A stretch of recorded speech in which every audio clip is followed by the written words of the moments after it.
So, happy Thursday. First, I want to, of course, welcome Rear Admiral John Kirby to the State Department. We don't think this has been done before, although many of you have been a part of this much longer. Oh, look, Matt, the historian. And some of you have asked... With these two, maybe. With us, yes. And some of you have asked why we're doing this jointly today, so I thought I would touch on that first. We actually had a conversation about doing a joint briefing. It's a sign of the times, Saeed, thank you. We had a conversation about doing a joint briefing a couple of months ago. We worked together on so many issues, whether it's ISIL or Ebola, through the interagency, but we also work very closely together, and there was a great deal of overlap, so we also actually thought it would be pretty useful to you guys, and if it's helpful and if you treat him well, maybe he'll come back. We'll see. So, and I have one other item just at the top for all of you. Secretary Kerry will travel on October 20th to Jakarta, Indonesia, to attend the inauguration of His Excellency Joko Widodo, President-elect of Indonesia. While in Jakarta, the Secretary will also hold several bilateral meetings with foreign counterparts. He will then travel to Berlin, Germany, where he will meet with German Foreign Minister Steinmeier to discuss regional and international issues, and in advance of the 25th anniversary of the fall of the Berlin Wall. With that, I think you have one item at the top as well. Thank you. Thanks, Jen. Thanks for welcoming me over here. As Jen said, this is something we've been talking about for a long time. We just work together so closely every single day that we thought this was a good idea. And now I'm going to beg her to come over to the Pentagon and do it in our briefing room as well. So that'll be the next iteration of this. I just want to update you on quickly on two military operations that the Defense Department has been focused on in recent weeks. Our efforts against ISIL, of course, and our efforts in the Ebola response in West Africa. With regard to the counter-ISIL effort, Operation Inherent Resolve, we just officially unveiled that name yesterday. U.S. forces conducted 14 airstrikes near the town of Kobani yesterday and today. Initial reports that we're getting from Central Command indicate that those strikes successfully hit 19 ISIL buildings, 2 command posts, 3 fighting positions, 3 sniper positions, 1 staging location, and 1 heavy machine gun. Very precise targeting. With these airstrikes, we took advantage of the opportunity to hit ISIL as they attempt to mass their forces and combat power on the Kurdish-held positions, portions of Kobani. While the security situation there does remain tenuous, ISIL's advances appear to have slowed, and we know that we have inflicted damage upon them. On our response to Ebola in West Africa, Operation United Assistance, our forces on the ground in Liberia continue to make progress in setting up infrastructure and facilities to support the international response. Setup has been complete on the 25-bed hospital, and we expect it to be fully operational with U.S. Public Health Service medical workers taking responsibility for that unit next week. Meanwhile, personnel from the U.S. Naval Medical Research Center continue to operate 3 mobile medical labs which provide 24-hour turnaround results on samples. To date, they have processed more than 1,200 total samples. And lastly, construction continues on the Ebola treatment facilities, with the first expected to be completed by the end of the month. And I want to emphasize again that no U.S. military personnel will be providing direct patient care to the local population. As my Pentagon colleagues have heard me say many times, we're focused on 4 lines of effort and only 4 lines of effort: command and control, logistics support, training, and engineering. With that. All right, well, as we typically do, we'll stay with one topic. We talked about this, so let's try to do that if we can. I know yesterday was a little wild and woolly. Go ahead, Matt. Thank you. Looking forward to this. Double the pleasure, double the information, I hope. Double right? the fun. Double the fun. Yes. Double his phone. I just have one logistic question about this briefing. Are you, Admiral, going to be staying for the whole thing, or are you going to leave? That depends on how hard. All right, because I have a question that's not related to either Ebola or ISIL No, for here. you. Okay, I'll be cool. available. All right, so let's start with Kobani then.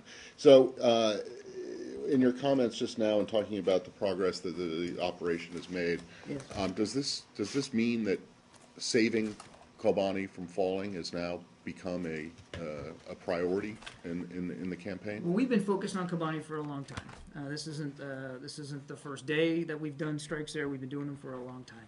What makes Kobani significant is the fact that ISIL wants it, and the more they want it, the more forces and resources they apply to it, the more targets are available for us to hit there. I said it yesterday, keep saying it. Kobani could still fall. Our military participation is from the air and the air only right now, and we've all been honest about the fact that air power alone is not going to be able to save any town in particular. But you and other officials, including Jen, have said in the past that, or indicated, and Secretary Kerry has as well, that losing Kobani or Kobani falling to ISIL is not, a huge strategic loss. And now it seems like you're really ramping up the effort to prevent it from falling. And I'm just wondering, has the decision been made within the administration that the propaganda or other symbolic victory in Kobani would be too much to stomach from your an ISIL victory in Kobani would be too much? I think we've been pretty consistent about the fact that that we need to all be prepared for other towns and other cities to fall too. This group wants ground. They want territory. They want infrastructure. We all need to be prepared for them to continue to try to grab that and succeed in taking it. There's been no strategic shift here, as far as I know, at least from the military perspective, about Kobani or any other town. What we're trying to do in Syria, and this is an important point, Matt, in Syria we're trying to deny safe haven and sanctuary. They want safe haven and sanctuary in Kobani. We're trying to help not let that happen. So Kobani matters from that perspective.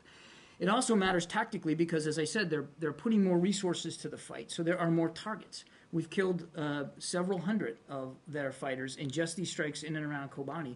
It would be irresponsible for us not to try to target them in a more aggressive way as they become more aggressive around Kobani itself. And the last thing is, frankly, it's an issue of balancing resources. One of the reasons you've seen additional strikes in the last couple of days is because we haven't been able to strike quite as much and quite as aggressively inside Iraq. There's been terrible weather there, sandstorms this time of year. It's made it very hard for us to get intelligence, surveillance, and reconnaissance platforms up over to see what we're trying to do in Iraq. So we've had resources available that we might not have otherwise had available to strike them there in Kobani. Does that answer your question? Can I follow up I think on so. Can I follow up on that? Elise Sure. Labo with CNN, welcome. Hi. Yesterday, General Allen said that the increase in airstrikes in Kobani was for humanitarian purposes. And it sounds like now you're saying that there's more of a target rather than, humanitarian aspects along the lines of what you did with the Yazidis. It sounds like this is more, have more targets of opportunity. It is that. There's a humanitarian component to it, no question about it. wasn't last week yet. I mean, it didn't seem No, there's last week there's a that humanitarian component to it, but we don't estimate that.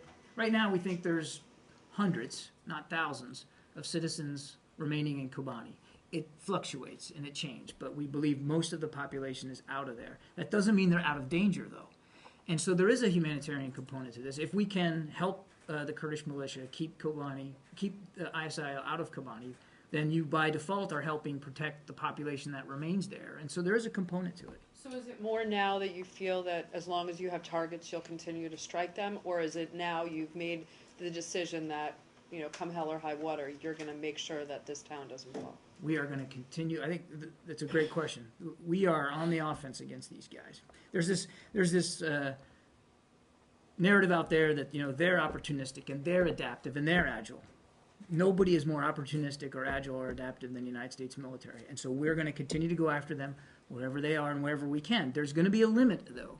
You can't just hit every place you know them to be, because we do, unlike them, we have to be discreet and discriminant about collateral damage and civilian casualties. So we're going to hit them where we can do it effectively, have an effect on their ability to sustain themselves and to operate, but without having a bad effect, a negative effect on the surrounding population. But you said it still could fall, and that wouldn't mean that your goals weren't achieved.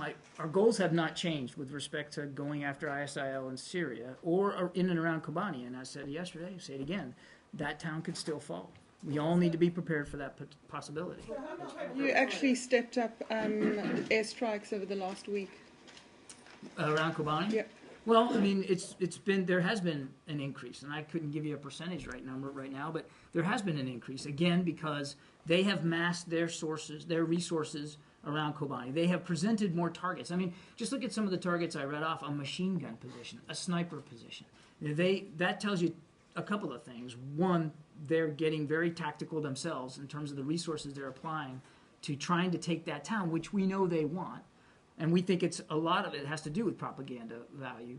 But it also tells you how precise we can be with these airstrikes and how effective that we can be. So the math bears out. There has definitely been an increase over the last couple of days, but it has been more function of the targets that they have presented and our ability to go get them. Well, can I just add one? Let's just do one at a time. No, I just want to finish Go ahead. this questioning.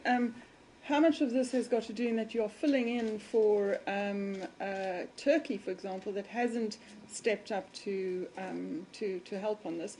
Number two, you've got a group in Turkey at the moment working on trying to bring the Turks into this. How far have you got on that process? Let me answer the second one first, and that may actually help me with your first one. The team is wrapping up now. It was a joint team from U.S. European Command and Central Command.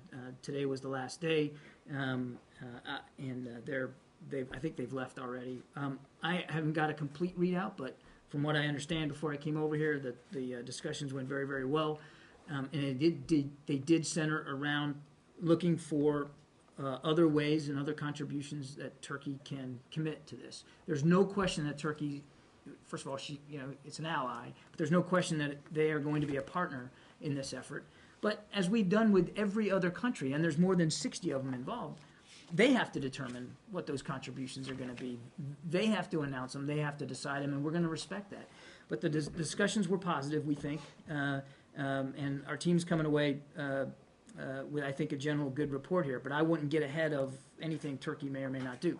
To your first question, this isn't about substituting for Turkey. We've been flying airstrikes now in Syria for over a month, and they've been again designed to get at this group's ability to sustain itself, to get at the sanctuary.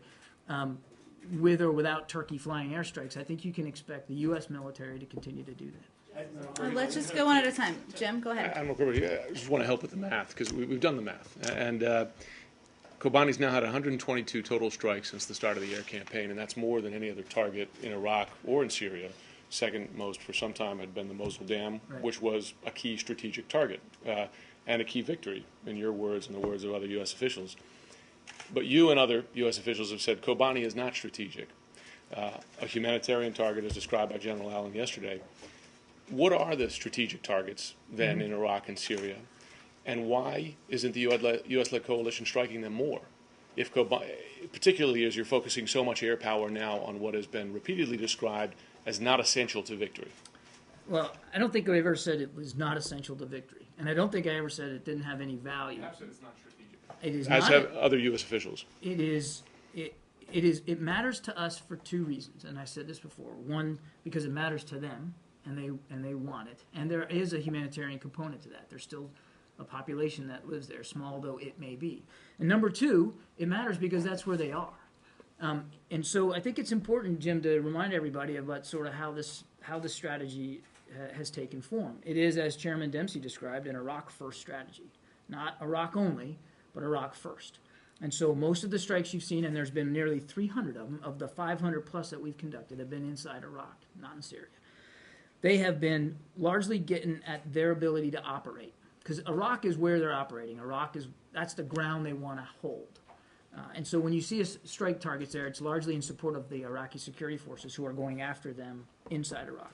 More tactical strikes. In Syria, if you take a look, and you're right, there's been a lot of strikes in Kobani, dynamic tactical strikes.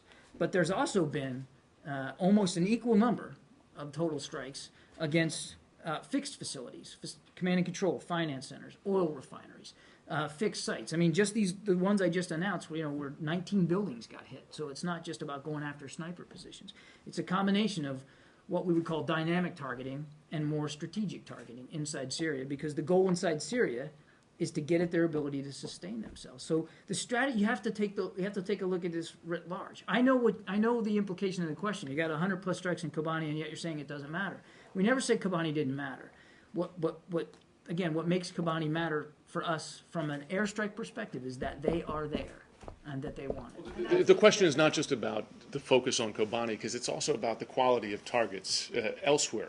Because if Kobani, strategic or not, because I have had administration officials tell me it's not a strategic priority, but let's separate that for a moment, because it's not just about why Kobani, it's why not more elsewhere, where particularly if it's Iraq first, and there are strategic targets. I- Why all the air power there? And because it gets to, are you running out of targets? You know, is target quality declining? Is it hard to find the right targets? It's Have they not changed their declining behavior? around Kobani. I mean, your question gets at what we would consider, or we'd call strategic patience. That's what needs to happen here. Everybody needs to have a sense of strategic patience. Airstrikes are dynamic. They're exciting. You can count them. You can get great video of them. I understand the drama around airstrikes, but we've said, airstrikes alone are not going to do this. Military power alone is not going to do this. And it's going to take some time. So there's this heavy demand for, why aren't you doing it elsewhere? Well, give us time, and I think you'll see we're going to continue to put pressure on these guys.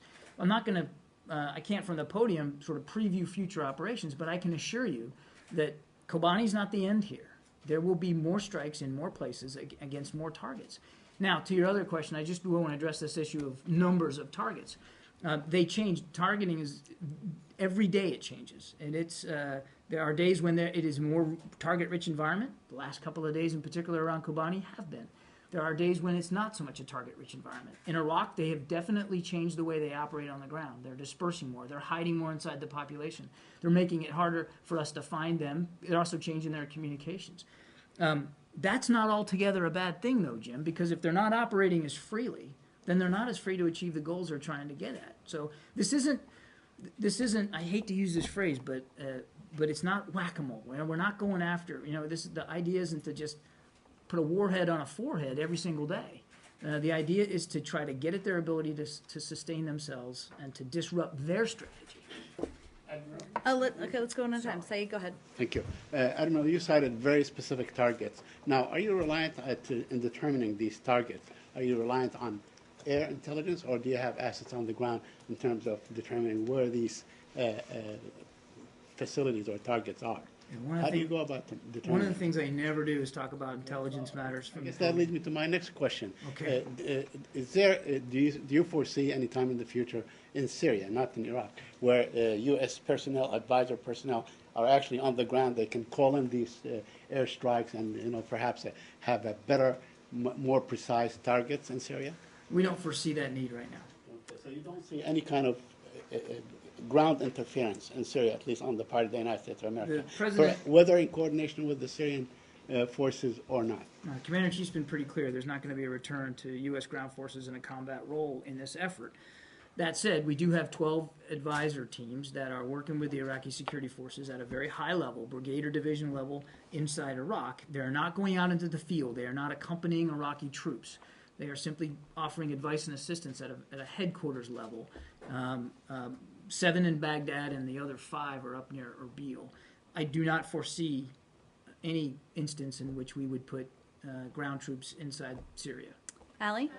Can we ask about, going back to the joint military group that just left, what is the state of the discussions about the uses the United States can employ for the bases in Turkey that the U.S. has control over, such as Incirlik? Where do those discussions stand? Have they decided to allow the United States to launch military strikes? Can you explain where that I stands? really can't go much further than I did before. The team just wrapped up.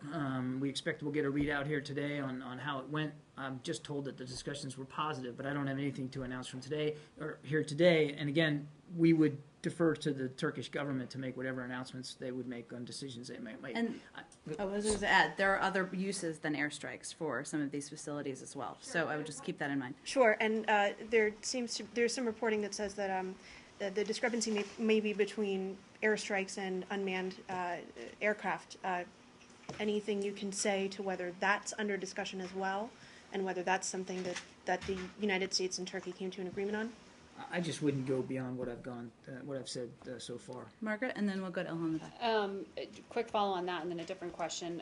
When you say very, very well in terms of these meetings, does that mean there's a timeline now since Turkey has already committed to train and equip? When you say positive, does that mean there actually has been progress Well, there again, with I using don't wanna- perhaps some of these facilities? I don't want to get ahead of this group and what they're going to say when they finish, or the Turks. I wouldn't get ahead of that right now.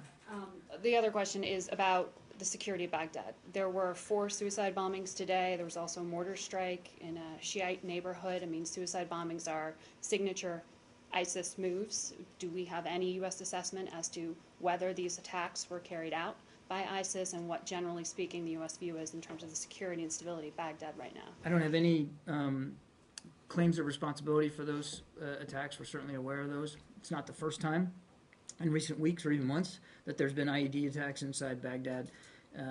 That said, and I said this yesterday, we do not assess that the capital city is under imminent threat right now. There are not masses of formations of ISIL forces outside Baghdad about to come in. The other thing that we've been very clear about is the Iraqi security forces continue to stiffen their defensive positions in and around the capital in a very competent, capable way. And so right now we believe that Baghdad is safe from imminent threat. That doesn't mean that there aren't going to be, acts of violence every now and then. I mean, that happens in any major city. But we don't believe that Baghdad is under imminent threat. I understand that. I wasn't trying to minimize it. I'm just saying that we don't anticipate that, we don't assess that Baghdad's under imminent threat.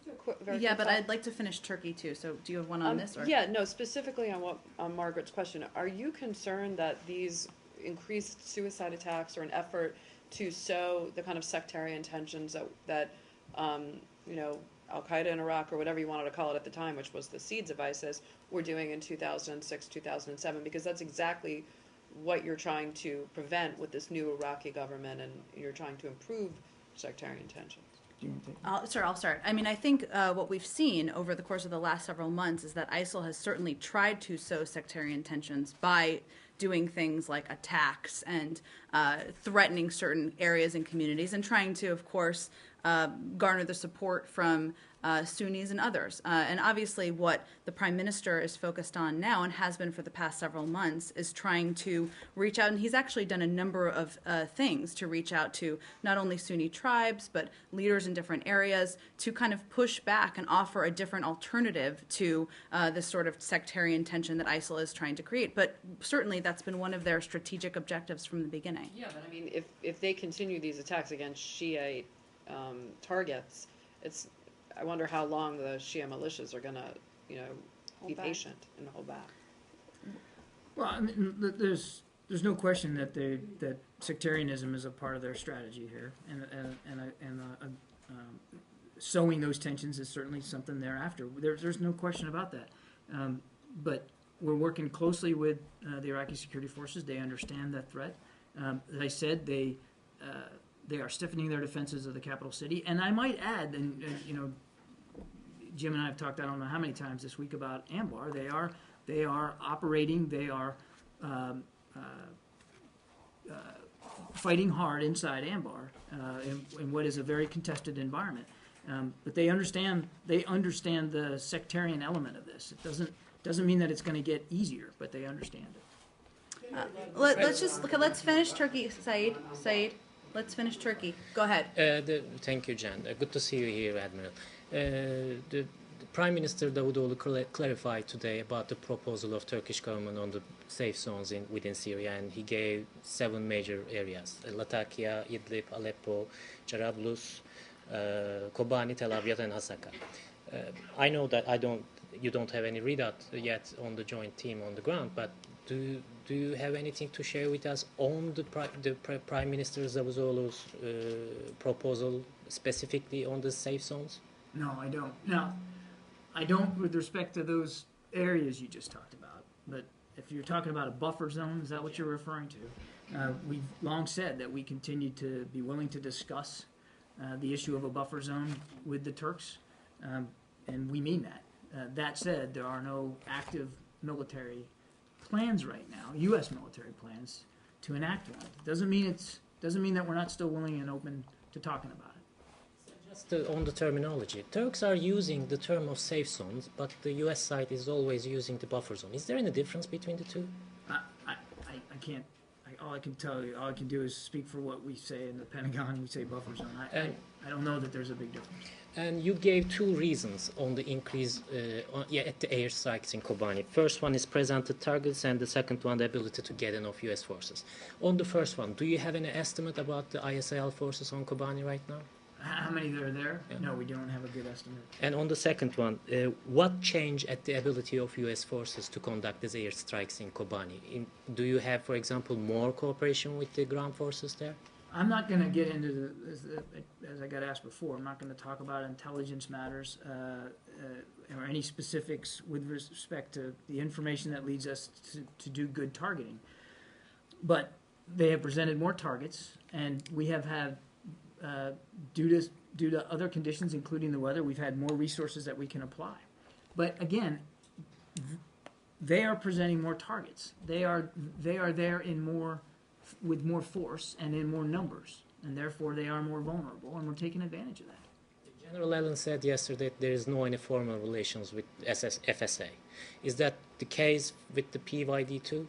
I think, one, on the FSA, that's not exactly what he said. What he said yesterday is that our effort is focused on improving and increasing the military capabilities of the opposition in Syria. And certainly there's the train and equip program. We've provided them a range of assistance. That's a priority. Obviously, there's a lot of work that needs to be done in that regard. And ultimately, they're going to be the troops on the ground and the forces on the ground. But if we do that and if we're successful at that, ultimately we share an objective with Turkey and many other countries, which is a political solution. So increasing that will help them have a seat at the table and be able to negotiate through a political process. So actually he met with many Syrian opposition officials when he was just there. So certainly we have an ongoing dialogue with them. I ask this question because it's sensitive in terms of the Turkish government's policy, because the PYD and YPG is in difficult position in terms of the relations with Turkey, and you were a little reluctant to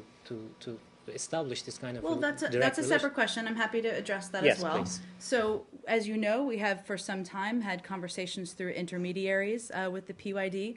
We have engaged over the course of just last weekend directly with the PYD. So on this question, they would be eligible, the PYD, for the train and equip program, or is that? That was not at all what I was conveying. We have just Will communicated. they? I mean, they're begging for weapons right Well, and now. they're the ones that are really in And the lead fighting I want to ISIS know right is that something that you're willing to entertain, or is that just out because the Turks would oppose it? I don't think that we're at that point yet, Matt. This has just been a brief conversation with them over the course of this weekend. Obviously, any entity would be vetted. There could be entities that could be vetted through, but beyond that, that process has not. Well, hold on. So on the direct contact with the PYD, when and where was it with whom? I'm not going to get into details of with whom. It was over the weekend and outside of the region. But General Allen had said, and others have said, that this train and equip program could start relatively soon because you have a general idea of who you're vetting and who you want to give these weapons to. So, I mean, you said any group could be vetted. Are you specifically looking at these Kurds that are really right now, specifically in Kobani, where you seem to be very interested in, are the ones leading the fight against ISIS? Would they be considered, are they currently being considered? I should have said members of groups can be vetted, but I don't know if there's any more you want to say on the vetting. No, we're just at the very beginning of this. It would be All these years, and you've been considering arming the Syrian opposition, and President Obama, when he spoke at West Point or something? I don't remember what speech specifically it was, several months ago, that he talked about training and equipping, and right now you're at the beginning of considering who you would want to arm. We're at the beginning of a recruiting and vetting process, and we've been very honest about the fact that that's going to take months. But why is it only starting now, Admiral? I mean, we didn't have the authorities from Congress until about a month or so ago to begin a train and equip program. So we just didn't have the authorities to do it from a Title X perspective. So we now have those authorities. We've got a team that's working with the Saudis to try to get a facility up and running and determine from our own perspective what resources we need to apply to it in terms of numbers of trainers and that kind of thing. So we're just at the beginning of this, and it's going to take some time. Chairman Dempsey said 3 to 5 months. Eligible? Well, I'm not going to get ahead of decisions. Well, I mean, if that they're the ones on the ground with the guns and fighting, do you think that if they're the ones that are helping to beat back ISIS, that when the day comes, that if they're not part of this train and equip program, that they're going to just fall into line? Well, at least you're talking about one part of Syria, as we know. Let me finish. Syria that you're very interested in. We just began our conversations with the PYD. They have not gone that far, and our policy hasn't changed in this regard. We certainly are aware it's a question. Who was it? State or Pentagon? Who met with the PYD? A state official, yes. Just so there was no military component of this meeting. And can you be more specific at when you say this weekend? I can check for you which day. Saturday or Sunday or Monday, since it Monday was? was a holiday. And also, we're not getting into who it was, but I can check which day of the weekend it was. thank you. And can I also say that I Let's look just go on a forward to a briefing with you alone, Jen, where you use the phrase "put a warhead on the forehead." I'm now taking that down as a point that we're just going to start using. It's very diplomatic. We're not used to hearing that kind of thing. Okay, let's just finish Turkey. Go ahead. And there's no reason to scream. Let's just go right over here, and then we'll go to you. Go ahead. Thank you. Just to clarify, Prime Minister Davutoğlu stated very clearly that in order to let the Incirlik base be used, a no-fly zone and a safe zone needs to be established. This is the understanding. Is this what's your understanding? I have not seen the Prime Minister's comments, so it would be premature for me to try to talk to them. Again, we've got a team. They just finished up. We're going to get a readout from them, and we'll go forward from there. I'm not going to get ahead of that process. Can I just add one more thing? I think that one point that people are missing is the fact that this isn't just a military conversation with Turkey. They've taken steps. They've let over 170,000 refugees in. They've provided access for humanitarian assistance. That's something General Allen talked about yesterday. That's significant. Obviously, they've agreed to host the train and equip program. So this is an ongoing conversation, but I would just remind you that they're taking a number of steps that are very useful and productive to the coalition. Have you asked from Turkey any kind of ground troops for your coalition efforts going forward? Is this the part of the... I'm just not going to talk about the details of the discussions that we just had and just wrapped up with. I won't do that. Do you expect any kind of military help or aid in terms of Kobani from Turkey? You expect from Turkey any kind of help, military help? We've long said that Turkey can be helpful in many ways against ISIL, and it's up to the Turks to determine what they're willing to do and what they're willing to say about what they're doing. We don't go into these discussions with our coalition partners, with a laundry list of specific asks or demands. That's not what a coalition of the willing is all about. Turkey has indicated long before these discussions about exactly what they'll do and the use of what base. They long ago said they understood they were going to contribute to this. It's on their border, as Jen said very clearly. They not only have a stake, they've been playing a role and have been forced to play a role simply by dint of their geography and their borders. And so we know they're going to participate. It's really up to them to determine and characterize what that participation looks like. Let me just add two quick things. There are reports, and you'd have to check this with Turkey, that they shot back at ISIL targets in Kobani. You should check with them on that and the accuracy of that. The other thing I would just highlight for you, and you can do your own analysis, is that it's the case that everybody may not want Turkish troops in that area. So you're well aware of that issue. This direct contact, it is a major policy change actually. Have you coordinated this direct contact with the Turks? We have regular conversations with Turkey. I'm not going to get into the specifics of those. I would remind you that we've been talking to them through intermediaries for some time now. But the direct contact was in Syria or in Iraq? It was outside of the region. And also, the result that you gave regarding these airstrikes, it's very precise. Should we assume that this precise results, like for example, even 2 sniper locations, is a result of this direct contact? I'm not going to talk about the way in which we do targeting and the information streams that we use to do that. I won't talk about that. Jan, Turkey is planning to expel a group of Syrian Kurds who are detained in Turkey right now and who fled the Kobani region and who don't want to return. Do you have any reaction to this reports? I actually haven't seen that report. I'm happy to check into it and see what we have to say about it for you.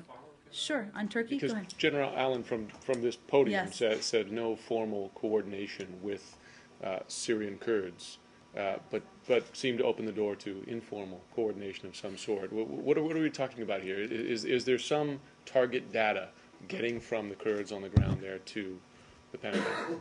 Jim, I'm just not going to go into that. I'm just not. And beyond the targeting piece, which I understand why that's your area of interest, but this was just one conversation over the weekend, so it doesn't represent a coordination. It represents one conversation. Would you call it the opening of a dialogue, or would you just call it one isolated conversation? I think that we'll continue to engage. I don't have any prediction on the frequency of that at this point in time. PYD, yeah. YPG. Yes. Anbar, Admiral, you made On Turkey? On Turkey? Okay, go ahead, Matt. Diplomatic question. Are you concerned that Turkey not making it to the UN Security Council is going to have any effect on their willingness to help? I would say, Matt, that Turkey obviously is a member of NATO. They've taken a number of, let me finish, they've taken a number of steps over the course of just the last week to advance their cooperation in the coalition. You're not concerned that their defeat and their, because they really wanted to be on the Security Council, and now they're not on it, having lost a fellow NATO member, Spain. I have not seen Turkey make any comments to confirm your question, or to confirm the belief that they're going to. UN. I understand what you're asking. I'm saying I have not seen Turkey convey this will have an impact on the coalition. I could have been more clear. Go ahead. Given that U.S. warplanes are dropping bombs on ISIS and Kobani in support of Syrian Kurds, isn't it time to delist the PKK as a terrorist organization, since in essence we are fighting with them and their Syrian allies in Kobani? Well, we're certainly aware of the connection, some of the connections between some PYD members and the PKK. We have the same concerns we've had for a long time about the PKK. There's no change to our position on listing them as a terrorist organization. Just one quick one on this. On Turkey? Yeah. Sure, go ahead. Yeah. And nice to see you, Good to see you Admiral again. here. You guys are tough. I've been waiting for you to say something about the role the European Union is playing in this whole setup. And is it true, can you confirm or deny, that the wish list of the Turks, one of them is that membership of the European Union? Well, as it relates to the coalition or in general? Where is the role the EU is playing, first of all? In the coalition? Yes. Okay, do you want to talk? EU, I don't know of a specific EU role, but there are many, many European nations that are joining us in this effort. In fact, some of the earliest partners were European partners, the French in particular, both in terms of conducting airstrikes, but also in helping resupply the Kurdish forces up in the north and helping us with humanitarian drops. So I can't speak to the EU, but I can tell you that so many of our partners in this effort from very early on have been European. And I'll just echo, not just the military piece, but on many Yes. components. They have put in place new laws as it relates to foreign fighters. They've given a range of humanitarian assistance.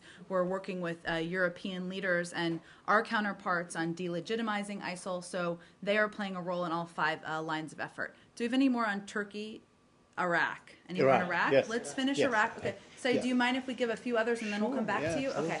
You're always very chivalrous. Go ahead, right there.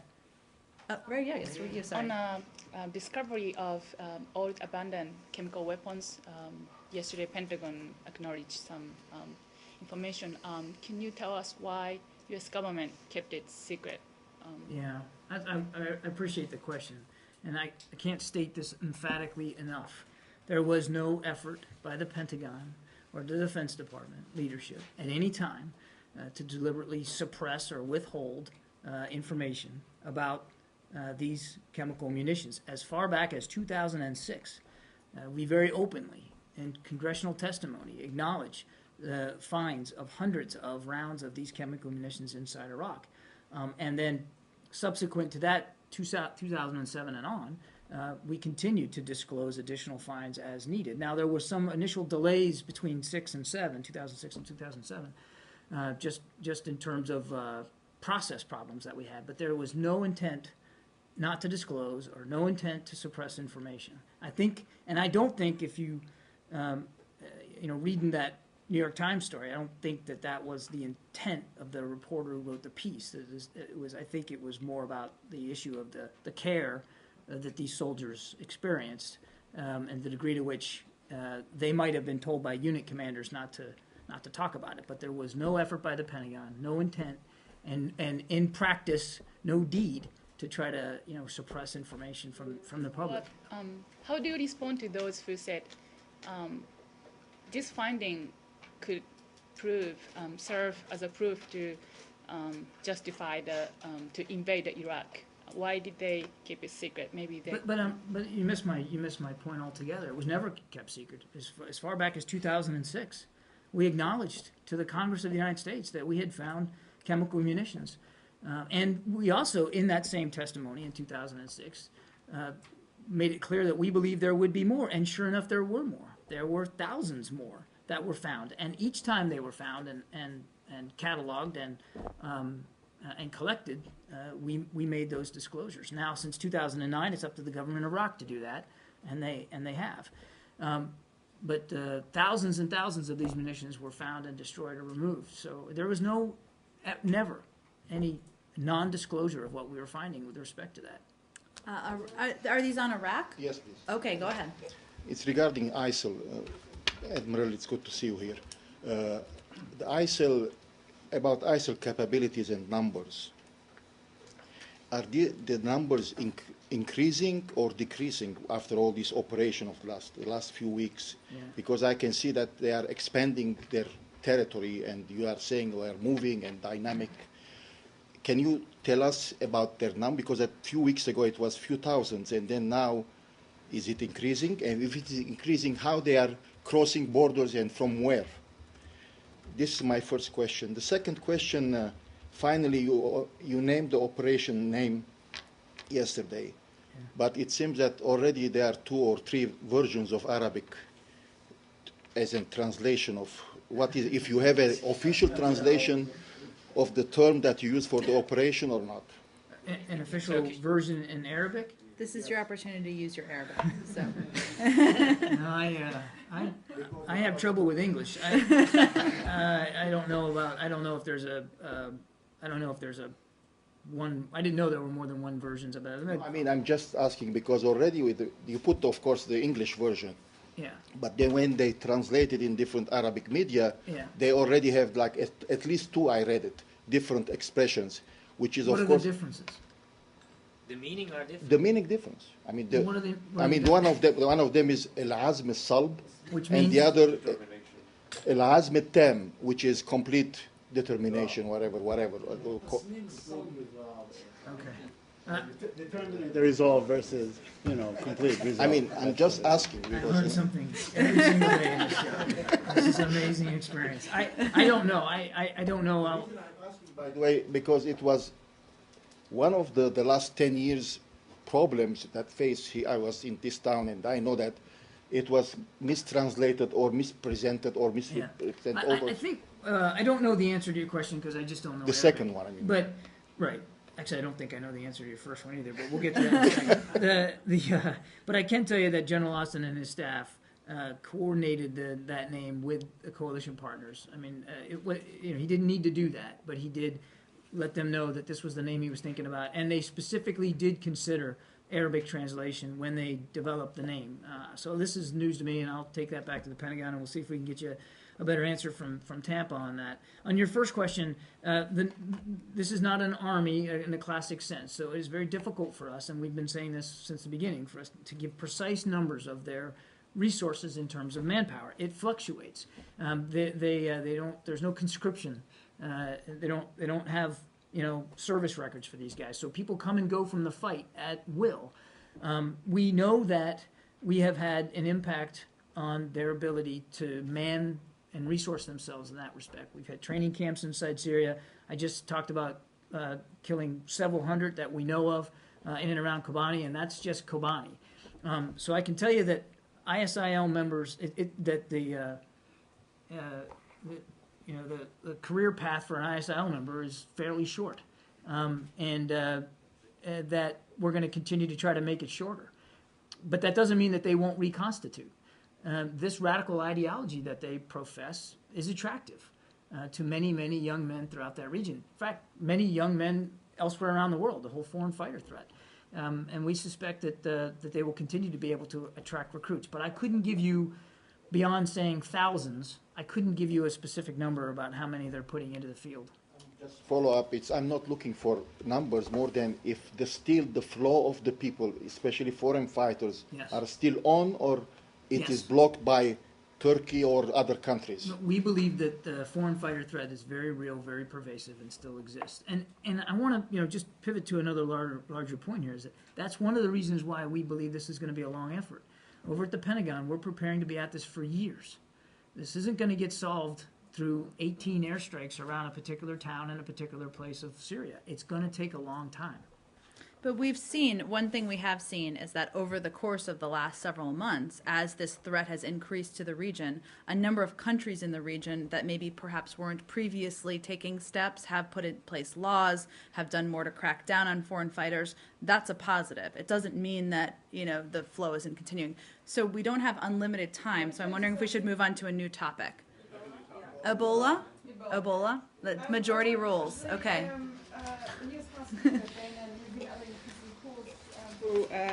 A travel ban from countries affected by Ebola. Is the State Department even considering or talking about this?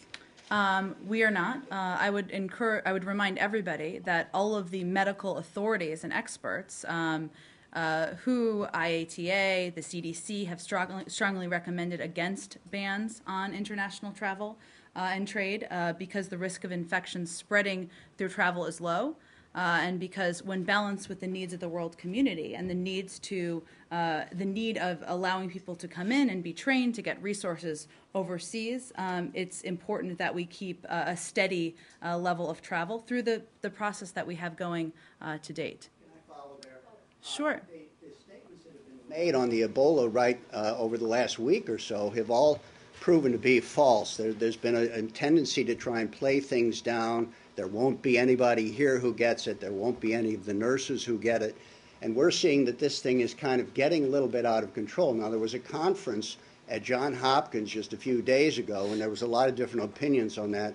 One person, Dr. Osterholm, who's a well-known expert in the area, said that when you've got a concentration, people say that Ebola, you can't get it through the aerosols. That's what we know, to the extent that we know anything. I don't mean to cut you off, but do you have a specific question? Yeah, but okay. he said that when it's concentrated in that way in Africa, perhaps it will become aerosol transmitted. Now, it looks like we're facing a situation that possibly can become something like the Black Death in the 14th century. Why is that not on the top of the agenda for the U.S. State Department, something that's threatening all of mankind? To bring the countries of the world together, many of whom are not capable of dealing with this thing, in order to have a Manhattan-style project of dealing with it. I'd appreciate the opportunity to respond, but I'm not entirely sure what your specific question is. I'm asking about why is this not on the top agenda of the State Department? Why isn't this going to be the top agenda of the APEC meeting coming up? And why is it not an issue in all our relations with Russia and other countries? Let me address your question. It is on the top of the agenda for the State Department, for the Secretary of State, for the President of the United States. I would suggest for Secretary Hagel as well. Obviously, there are a range of health officials that we rely on for their recommendations and for their data and for their views on what we should do to update and change things as needed. And as you've seen over the past several weeks, we have put in place additional screening measures. We've obviously put in place a range of steps at our embassies. We've put travel warnings out to specific countries, to American citizens. We've provided a range of assistance to countries across Africa. And obviously, I don't know if you want to talk about some of the things DOD has been doing as well. We've been very active, as I said, more than 500 troops down in Liberia right now. We've set up an air bridge in Senegal to help logistics flow. We now have Ospreys that are helping speed the delivery of resources, supplies, and troops to some of these very remote areas where these labs are being set up. I mean, there's places there where there's not even roads, and where there are roads, it's mud. So the military has, and we've got 540 on the ground now. We could potentially get up to 4,000, and more keep coming every week. So there's been a lot of effort at the Pentagon on this. And let us finish. Also, I don't know if you were here last week, but Secretary Kerry did an entire presentation about how the world community needs to do more. The United States is playing a leading role, providing a great deal of assistance and taking steps to address this as an international community, and we're leading that effort. So I would refute basically the notion of your questioning, but we also need to provide accurate information and make sure people know how to prevent it, how it is actually passed on, and we have a responsibility to do that as the U.S. government and not to start a fear campaign. I think Admiral we have to Kirby move on. mentioned the deployment, very good deployments in Africa, but apparently you're working on the basis that this is a level 3 contagion, and some people are saying, including Dr. Ostrom, this might be level 4. So maybe some of the things that you're doing is not enough, and also would endanger the people because of an underestimate of the seriousness of the situation. And I'd just like to add, Jen, on this, what if the experts happen to be proven wrong? They've said a number of things now over the last few weeks, and those have been contradicted by reality. You know, are we going to take that as the basis as this thing moves forward? Because I think this is going to get a lot worse before it gets better, and somehow more action and not just nice words and not just addressing the situation, but a lot more action on the ground and coordination, I think, is going to be needed. Well, I would just say I would hardly call the efforts of the United States just words. We have been leading the actions as well, and you've also seen that we've adjusted and changed policies and procedures. The healthcare community has done that. We've done that. Department of Defense has done that when needed, and certainly we will continue to do that. I would just like to add one thing, and that we know and we are being very careful in the support that we're providing, not to overburden already burdened infrastructure in Liberia. So, you know, and I've gotten this question before, why aren't you there in greater numbers and faster? One of the reasons was there's only so much impact that Liberia and the infrastructure can take from the United States military. We just can't go in there lock, stock, and barrel without thinking about the impact on their own infrastructure. So we have to do this carefully in a measured, deliberate way, but we believe that the kinds of capabilities that we're contributing in terms of engineering, logistics, and training are exactly the kinds of things we're really good at doing in an expeditionary environment. I just want to make sure that I understood your answer to Leslie right. Did you say that not only are you not considering and opposed to a travel ban, but the call on the visas, on stopping visa issuance, you're also opposed to that and you're not going to change? Is that correct? Correct. Same answer that you gave yesterday when I asked Yes, nothing has changed. Can I just provide one more little element of data on the visa issuance question? There have been reports out there that we issue thousands and thousands of visas in some of these countries in the part of the West African countries. That's not correct. Less than 20 people come to each of the consular sections of the embassies in Freetown, Conakry, and less than 50 to Monrovia. These small numbers combined with the pre-screening in place at each post. 20 people, how often? I think that's about, let's see, a day, I think. But people are reporting, there are reports out there that there are thousands and thousands of visas. It's inaccurate. I'm not suggesting anyone here has, but it's important information to get out there. 20 people a day is not nothing. Well, Matt, but I think it's that I mean, combined with the... if it's 20 a day in Freetown and 50 a day in the other two places, and you multiply that by every work day, that is thousands of people. Not all of them get a visa, of course, but I mean...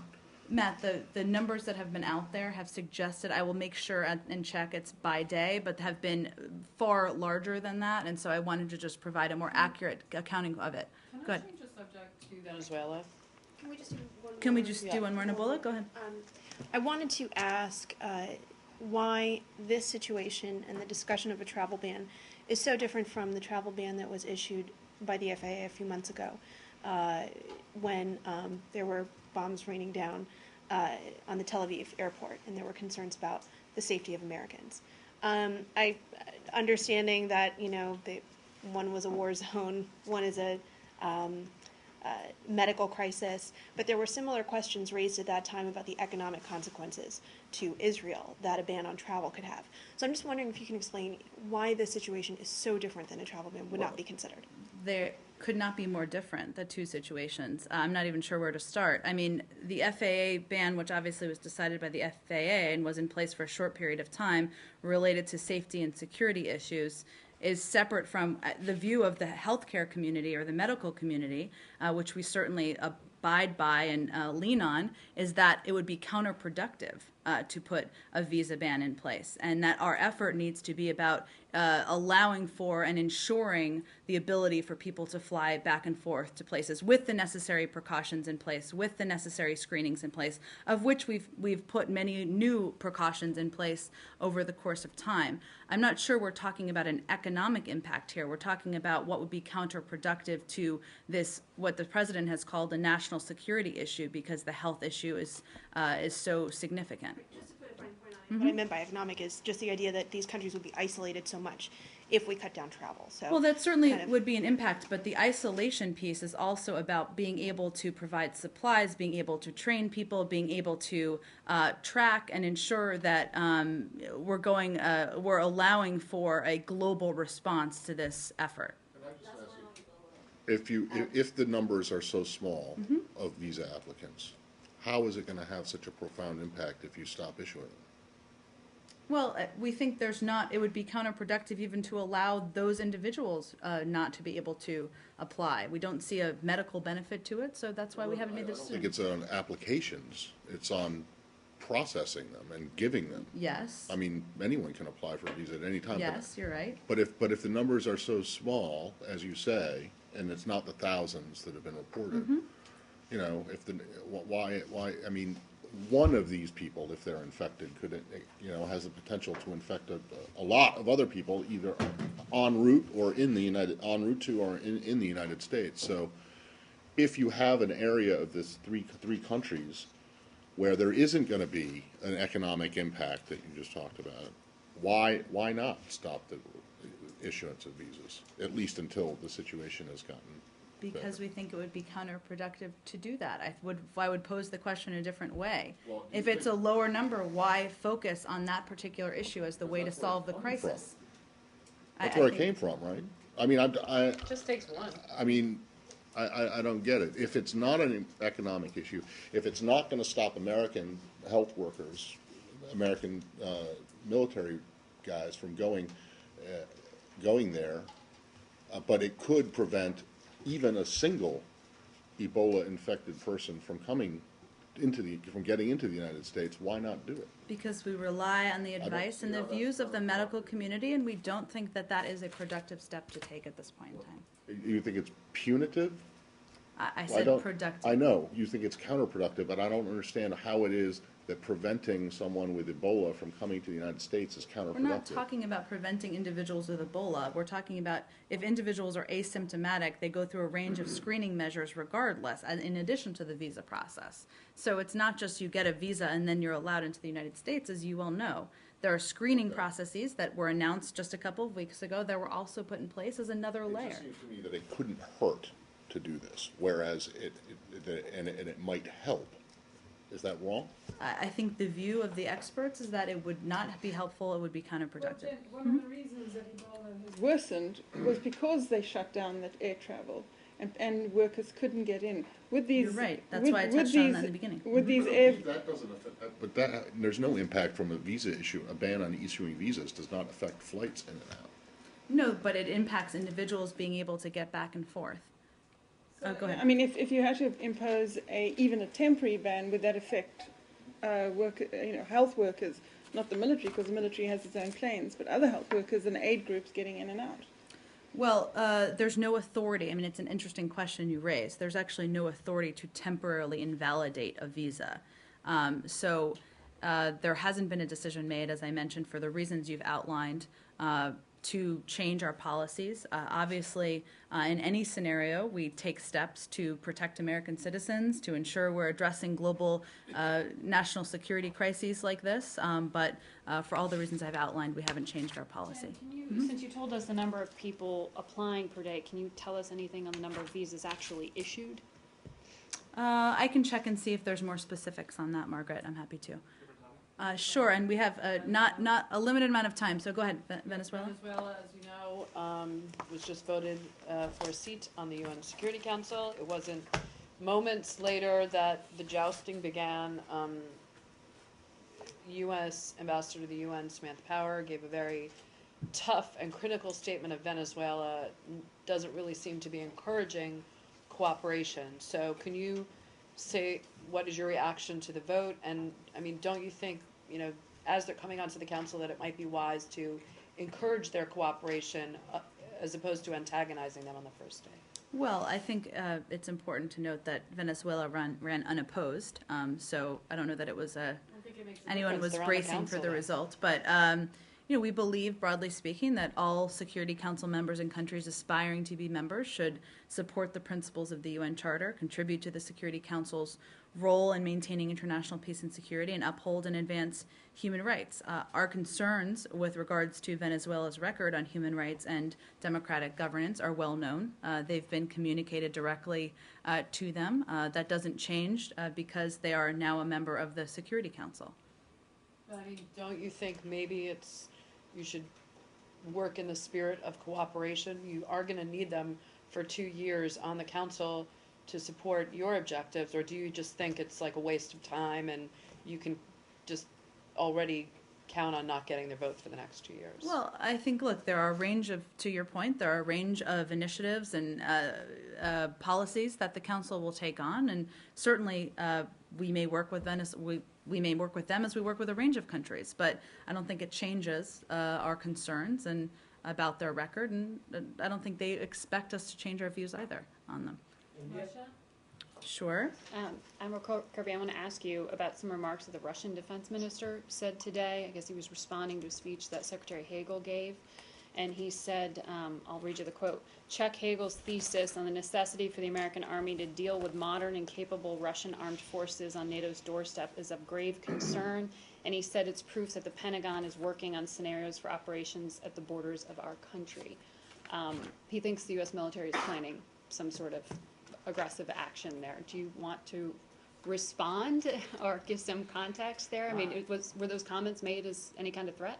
I've not had a chance to see the minister's comments, but rather than say what it isn't, let me tell you what the secretary's point was yesterday when he gave the speech at the AUSA conference, and that is that the Army, just like the rest of the military, have to deal with two really important environments right now. One is fiscal, the other is security.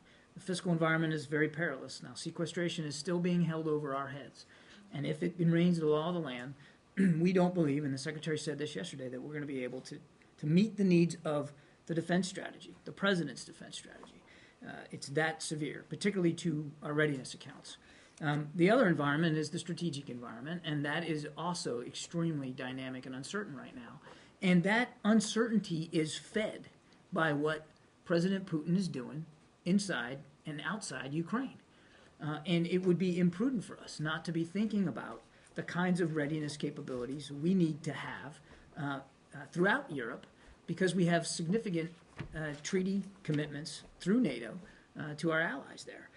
So what the Secretary was referring to was not about any. There was no threatening comments in that speech aimed at any one country. But he was speaking very candidly about the threats that we're facing around the world from a fiscal perspective and from a security perspective, and our need to be ready for it. And all the services, not just the Army, have got to adapt to this environment, and that's it takes a little bit of belt tightening for sure, actually more than a little bit, but it's also going to take a lot of innovative thinking, and this is what the Secretary was referring to about how we posture the military going forward. That's what he was calling for in that speech. Can I ask you what he meant by calling it revisionist Russia? Revisionist Russia? Yeah, what does that mean? Well, the Secretary? Yeah, Secretary Hagel. I think what he's referring to there is that there appears to be in their intentions and their motives a calling back to the glory days of the Soviet Union. He also used that phrase, that its army, meaning Russia's army, on NATO's doorstep. Why is that? Is it not logical to look at this and say the reason that the Russian army is on NATO, the Russian army is at NATO's doorstep, is because NATO has expanded rather than the Russians expanding? That, in other words, NATO has moved closer to Russia rather than Russia moving closer to NATO. Is that not an accurate way to look at this? I think that's the way President Putin probably looks at it. It's certainly not the way that we look at it. You don't think that NATO has expanded eastward toward Russia? NATO has expanded, okay. and the expansion has been a good thing for... So the reason that the Russian army is at NATO's doorstep is not the fault of the Russian army, It's not the Russian army that's done it. It's NATO has moved closer to moved I'm pretty east. sure it wasn't NATO who was ordering, upwards of 15 battalion tactical groups to within 10 kilometers of the border with Ukraine. And I'm pretty sure it wasn't NATO who put little green men inside Ukraine to destabilize eastern I'm states. pretty sure that Ukraine is not a member of NATO. So unless that's changed, It's not Okay. changed, but I'm So, pretty sure the movement by Russia is has Russia's NATO decision. if NATO is moved east, the reason that the Russian army is closer or on NATO's doorstep is because NATO moved, not NATO because is not an anti-Russia alliance. NATO is a security alliance. Unfortunately, for 50 years, it was an anti-Soviet alliance. So Where's do you the not Soviet understand Union it? So do you not understand how, or can you not even see how the Russians will perceive it as a threat? And the fact that it keeps getting closer to their border, while their troops, I mean, the places where their troops are, you say their troops are, and may have been in Ukraine and Georgia, are not NATO members. I'm not going to pretend to know what goes in President Putin's mind or Russian military commanders. I mean, I barely got a history degree at the University of South Florida. What I can tell you is that NATO is a defensive alliance. It remains a defensive alliance. Fair enough, but it has moved east, correct? I mean, that's just a fact. It has expanded, absolutely. Right, exactly. But And there's so the no reason reason for anybody to think the expansion is a hostile or threatening move. And we've been saying that throughout the last 15 years, man. It's like you're moving closer to Russia. You're blaming the Russians for being close to NATO. No. That's exactly what Hegel We're said. blaming the Russians for violating the territorial integrity of Ukraine and destabilizing the Okay, security which is situation not a inside NATO Europe. member.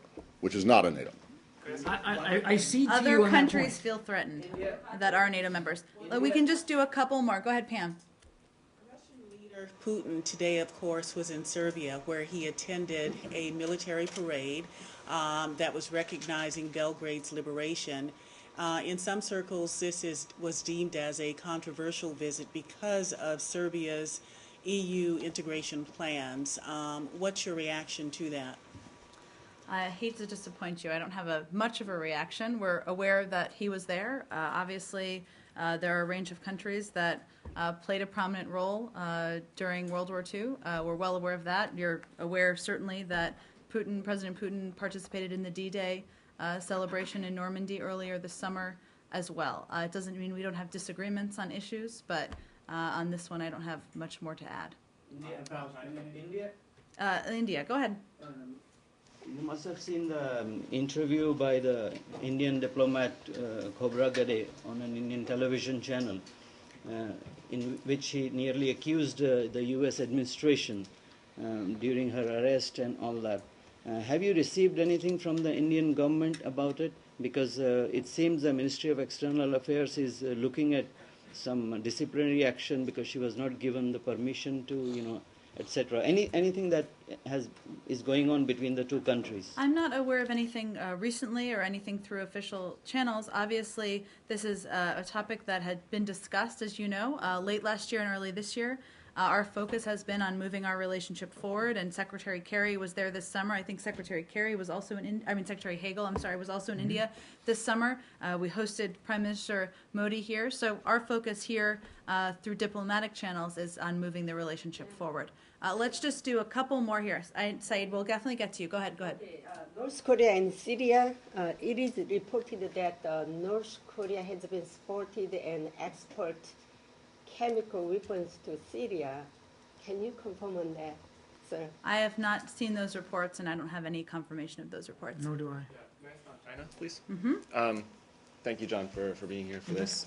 Hopefully it won't be the last time. But why doesn't anyone ever thank me for being here? because you're here every day. So. I'm just joking. I'm glad he's here too. My question is on the report that the FBI issued a warning to tech companies regarding this new Chinese government cyber hacking group. I was wondering if either of you have anything you can share on that, to what extent you assess this to be a new threat. I don't on that particular case, but as you know, cyber is something that we take very, very seriously over there. We're constantly looking at that environment and trying to improve our capabilities inside it. It is a significant threat. We have an entire combatant command dedicated just to cyber issues. So it's not something we ever take our mind off. But I don't have anything. And Elliot, I think, and I know you follow this closely, just for others. we, of course, the United States government has a responsibility to notify victims and potential victims of threats to their networks to enable them to take appropriate defensive actions. That's something we do on a regular basis. In this case, the United States government was able to determine that the attackers using the identified malware were affiliated with the government of China. And so we put out a release yesterday, or I should say not the State Department, the administration put out a release yesterday that specifically highlighted those issues to make sure that individuals who could have been impacted were aware of the issue. As you know, on cyber issues broadly, we raise, that's one of the prominent topics of discussion every time we have the opportunity to meet with the Chinese. Has this new group, the concerns, you mentioned that you know that they're affiliated with the government, but has concerns been relayed directly to the government? Has the concern been relayed directly to the government? Of China, yeah. We have a regular dialogue with them. I can check if this specific report was relayed to them. Jan, is there any indication that, because the FBI release is only for the U.S. companies' business, is there any indication that State Department or DOD or any U.S. government is compromised? Not that I'm aware of. No, obviously the FBI has the lead on this. Okay, let's just do. Would that be a topic for the APEC President Obama's meeting with the Chinese president? I would certainly point you to the White House on that, but cybersecurity in general is an issue that we discussed with the Chinese, and I would be surprised if it wasn't a topic of discussion. Said he's going to deal with Ebola with a more aggressive way. So how do you put aggressive? And does it mean Pentagon is going to sending more troops or building more laboratory in Africa? I think what he means is not just with military assets, but also with doing more to recruit more international support and assistance. You saw Secretary Kerry talk about this last week. It means providing other kinds of assistance from here as well. It means recruiting more doctors. So there's a range of meanings of that. And certainly, as you know, and I know the White House has or will speak to this, I know the president canceled his trip so that he could be briefed by his, necessary officials on this as well. At the moment, we know there are 2 nurses get Ebola, disease, and we still don't know why they got that from the patient. And from New York Times, and they say infection control experts say many American hospitals have improperly trained their staff to deal with Ebola patients because of, federal guidelines that were too lax. So how confident or how does the United States from Pentagon to State Department really prepare to deal with this situation right now? Well, I think your question is most appropriately directed toward the CDC. I know Dr. Frieden is testifying today and is probably speaking directly to this. So I would point you to that, unless you have anything to add. No, the only thing I'd say is, as I said, we've got authority to send right now up to 4,000, and we've been very honest that number could grow. It's possible. We're committed to supporting the effort from a military perspective with our unique capabilities as much as we can. And that's a dynamic, fluid situation, and I could not rule out that there could be additional military resources applied or additional capabilities sent forth. Okay. So what's the number? I think we have to move on. I'm sorry. Let's just finish this off quickly here. Saeed, you can do the last one. Go ahead. Question, which is about, are you aware of these 2 American journalists who have apparently been detained in Russia? Yes, do you have anything to I say about actually that? have something on that. One moment. Let me just get their names in here. And then I have a Bahrain question. But also brief. Of course you do. I told him you might ask about that. 2 American professors of journalism, Joe Bergantino and Randy Covington, were detained for several hours in St. Petersburg today and brought before a judge to answer questions about potential violations of their visas. Both were released with warnings and have returned to their hotel. The 2 are in Russia for a week-long series of U.S. Embassy-sponsored media training workshops, which were scheduled to end tomorrow. And officials from the consulate in St. Petersburg were present at the courtroom and have been assisting the professors. Was there, does this raise any concerns with you? Are you disturbed by the fact that they were detained, or is there anything other than? Is it problematic? Well, for the government, for the U.S. Certainly, government? I think, Matt, obviously they were there to do a training that we sponsored, so I think our preference would have been for them not to be detained, I think it's fair to say, but they've been released. I think we're ready to move forward. To leave the country? Yes, that's you my think understanding. it's case closed? So we're ready to move forward. Okay, and then in Bahrain, there are 2 activists now, human rights activists, including this woman who today ripped up a picture of the king in court. Yep. Zainab, do you have anything to say about her or the other guy, Yes, we've seen reports of Ms. Khawaja's arrest and detention. We're following the case closely, and as in any country, we call on Bahrain to ensure equal treatment under the law and to advance justice in a fair way. We again urge the government of Bahrain to take steps to build confidence across Bahraini society and to create an environment conducive to dialogue. I think, are you referring to Nabil Rajib? So we understand that his trial it will begin on October 19th, so on Sunday. An embassy official plans to attend. As we consistently say around the world, we do not agree with prosecution of individuals for crimes of peaceful political expression. We continue to call on the government of Bahrain to abide by its commitment to be fair, to have fair and transparent judicial proceedings, and we urge the government to drop the charges and resolve the case as expeditiously as possible. Can I ask a quick one on the Huangs? Yes. Thank you. But we have to wrap this up, Okay. and I promised Saeed the last one. So, two. Okay. 1, 2. Thank Go you. ahead. The Huang's case is they have their appeal hearing on Monday. Yes. What are you hoping that they'll be released at that time? Well, what are you expecting out of that hearing? I unfortunately don't have any predictions to make. Obviously, we're following this case closely. We expect an embassy official to attend. We've been in touch with the government about this particular issue.